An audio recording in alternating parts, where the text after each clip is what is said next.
cair fora.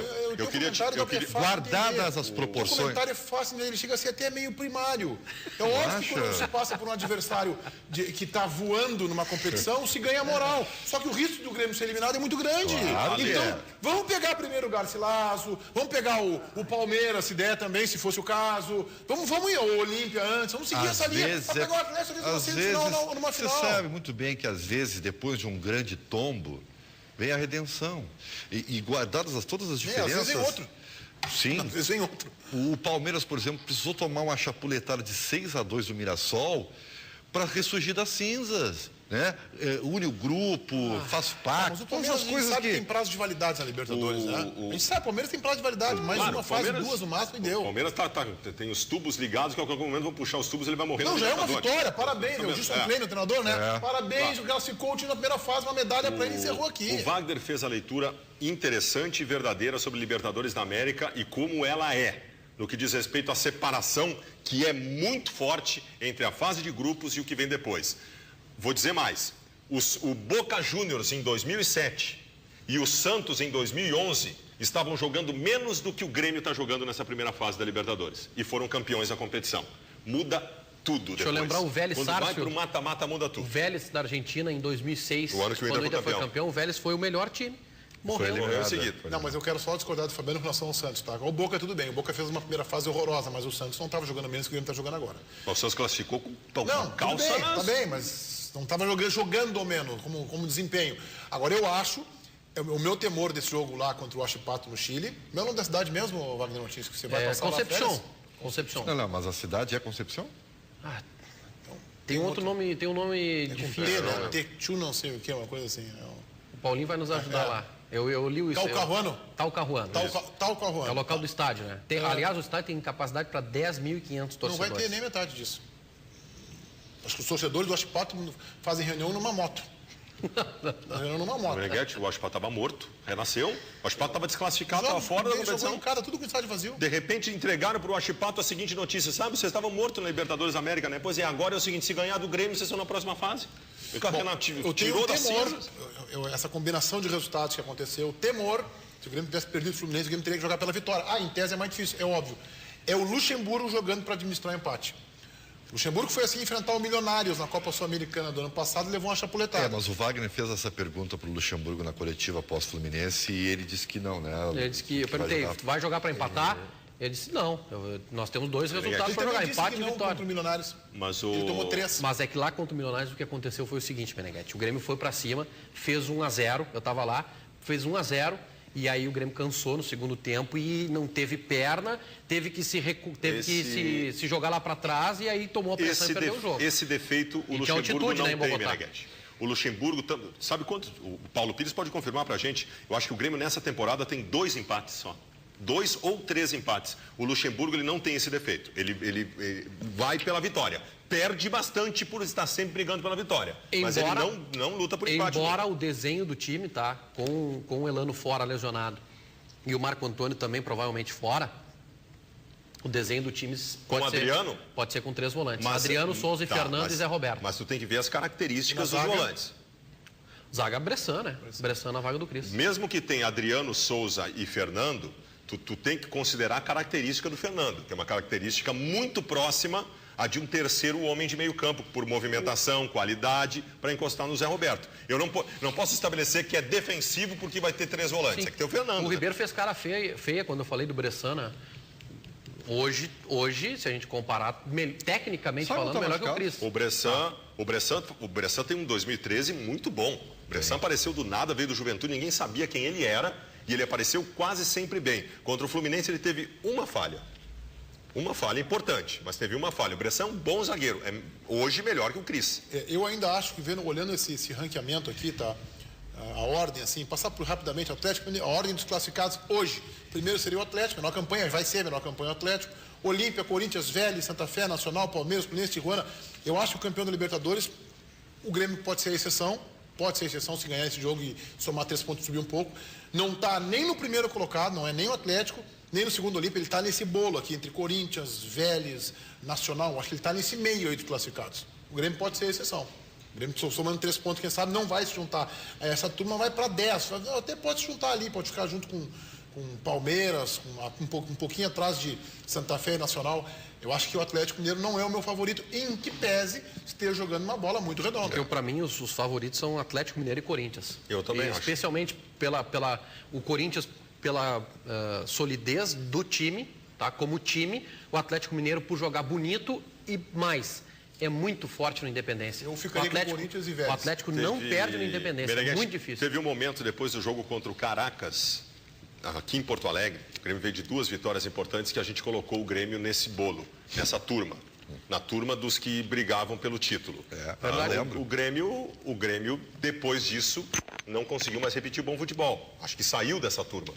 Porque o Corinthians e o Atlético Mineiro estão evoluindo. E o Grêmio involuiu nesse período. Agora seria bom, afinal, o Grêmio Atlético, o Grêmio sendo campeão na casa do Atlético Mineiro, com o Ronaldinho, com aquela cara de emburrado que ele fica. Então seria bom, né? Seria lindo. O Atlético. Quem sabe errando um pênalti na decisão. O Atlético tem que ultrapassar as quartas primeiro.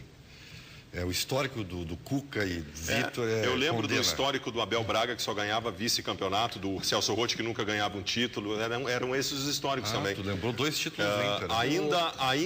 Ainda o que vale mais é a qualidade. Eu não posso te estabelecer, botar na mesma importância na balança o histórico do Atlético Mineiro, o Cuca depressivo, o Vitor que não ganha título, com o fato de que o Atlético Mineiro tem um grande time de futebol. Isso é mais importante que qualquer coisa. E tá voando. Mais importante que qualquer coisa. O Cris tá de mal com o mundo aí pela expulsão, né? Ele não assimilou esse cartão vermelho, né? Ele concedeu entrevista coletiva ontem no Estádio Olímpico e disse que a expulsão foi injusta. Vamos acompanhar. Foi nítido que eu fui pegar a bola. Na minha opinião, o juiz se equivocou em dar o cartão vermelho. Acho que foi um lance que eu não agredi ninguém, que eu não machuquei ninguém. Acho que, lógico, teve uma cena muito forte do jogador adversário, mas eu estou ciente que a falta que foi feita não foi para cartão vermelho. Primeira coisa, eu não ouvi o apito. Não sei o momento que o juiz apitou. E como eu disse, acho que ele foi um pouco equivocado, porque pelo lance que eu vi hoje, ele veio diretamente já com a mão no bolso para dar o vermelho.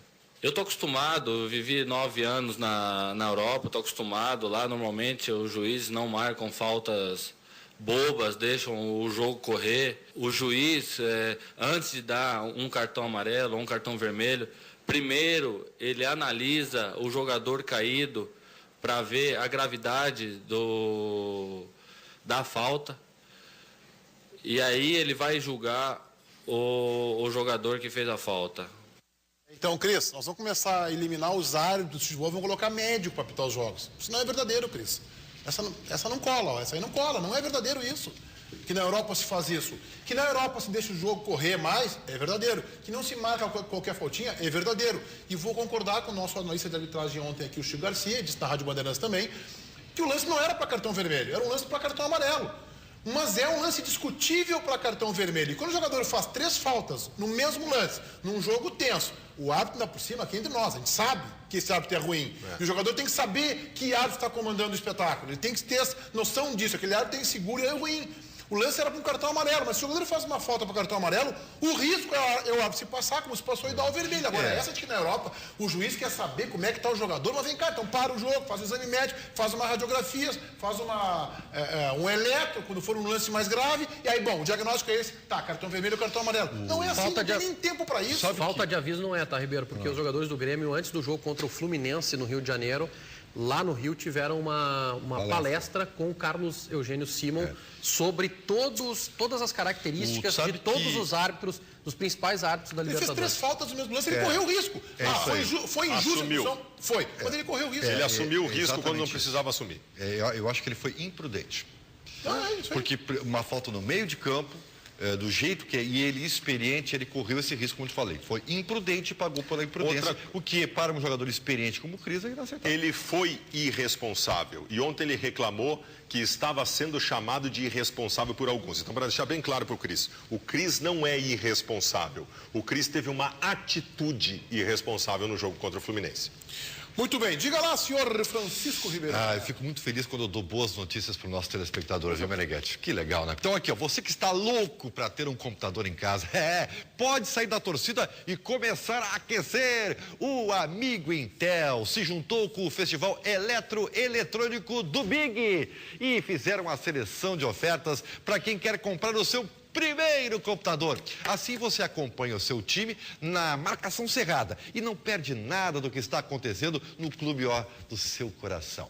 Da Lan House, não dá tempo para fazer essa marcação toda, não é mesmo? Então aproveite e não perca essa dica do nosso amigo Intel no Festival Eletroeletrônico do Big. Olha aí, ó, esse notebook vai ser mostrado para você agora. Esse notebook com processador Intel sai por apenas 12 vezes sem juros de apenas R$ 112,33. São 12 vezes de R$ 112,33. Esse e outros produtos você encontra nas lojas do Festival Eletroeletrônico do Big.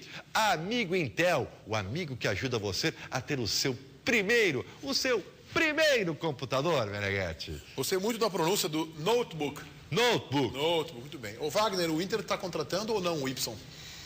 Olha, Meneghetti, esse assunto ele surgiu já no início dessa semana, no Rio de Janeiro, que o Internacional poderia ter um interesse na contratação do meia Y, né, que está na reserva, tem um salário um pouco alto, o Flamengo está tentando enxugar um pouco a folha, a gente sabe disso. Mas na terça-feira eu entrevistei à noite o presidente do Internacional, Giovanni Luigi, e o questionei sobre a possibilidade do Internacional contratar este jogador. A gente vai ouvir agora o que disse o presidente do Internacional, Giovanni Luigi. Não sei se já está no Daqui a ponto pouquinho. aí. Daqui a pouquinho. Eu acho que seria um jogador útil para o Inter, hein? Acho que seria um jogador útil. Não sei se seria titular. Ele não vive... O Y já foi um belíssimo jogador de futebol, que vive uma má fase há bastante tempo. Tem que ver se ele teria a condição de recuperar o seu melhor momento. Eu acho que casaria bem com o D'Alessandro, né? Ele seria o terceiro homem. Terceiro né? homem, sim. E tem o seguinte, se o Inter apostou no Gabriel, que estava no limbo, por que não vai apostar no Y? É a mesma situação. Vamos acompanhar então o que disse o Wagner, o presidente Giovanni Luigi falando para o Wagner na Rádio Bandeirantes.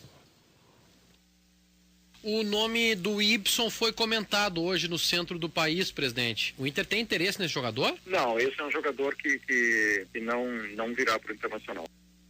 Bom, se o presidente do Internacional, Giovanni Luigi, disse isso de forma tão peremptória, categórica e definitiva, eu realmente começo a acreditar que o Inter tem interesse no jogador.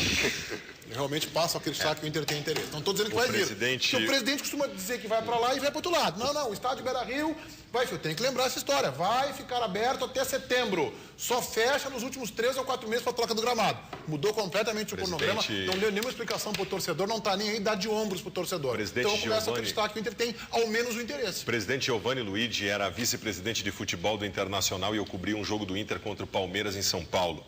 E tinha uma especulação de que estava sendo demitido o Abel e estava sendo contratado o Alexandre Galo. E eu perguntei exatamente isso ao presidente fora do ar no saguão do hotel. Presidente, tem essa possibilidade? Eu lhe garanto, Baldasso, que isso não vai acontecer. No outro dia de manhã, o Abel foi demitido e o Galo foi contratado. Eu quero dizer o seguinte, teve episódio do Internacional perder o jogo pro Jaguares, que o Sérgio Couto deu a informação do aeroporto, acho que foi de Guarulhos, entrou na Rádio Bandeirantes, Celso Roth está demitido do Inter. O presidente Valente intimou o Serginho Couto, foi para cima dele no bom sentido. E depois o Wagner, né? Sentido de pressionar e tal. Ligou pro Wagner, né, na oportunidade, né? Ligou para ti, né? Mas pressionou o Sérgio Couto, pressionou a reportagem da Bandeirantes. Isso não vai acontecer, o Celso Roth é o técnico do Inter e tal. O Celso Roth desembarcou aqui pedindo emprego. Eu vou dizer o seguinte, tá? Eu conversei durante muito tempo com o presidente do Internacional, Giovanni Luigi, antes da entrevista, fora do ar, tá? E não falamos sobre o Y, falamos sobre outros assuntos relacionados ao Internacional e eu acredito no presidente, o Y não jogará no Inter. Eu acho que talvez não consiga o Internacional efetivar a contratação. Talvez aconteça isso. O jogador ganha bem lá no Flamengo, né? Quer dizer, ganha, mas não recebe. Ele tem a promessa de ganhar bem no Flamengo. O Inter está com uma especulação, aí é que tá. O problema é tu contratar o Y, que neste momento é uma aposta, e deixar de pensar em outras situações. Eu ouvi falar que o Inter está de olho no Juliano. Se o Inter está de olho no Juliano, esquece o Y. Joga muito mais. Esquece o Y.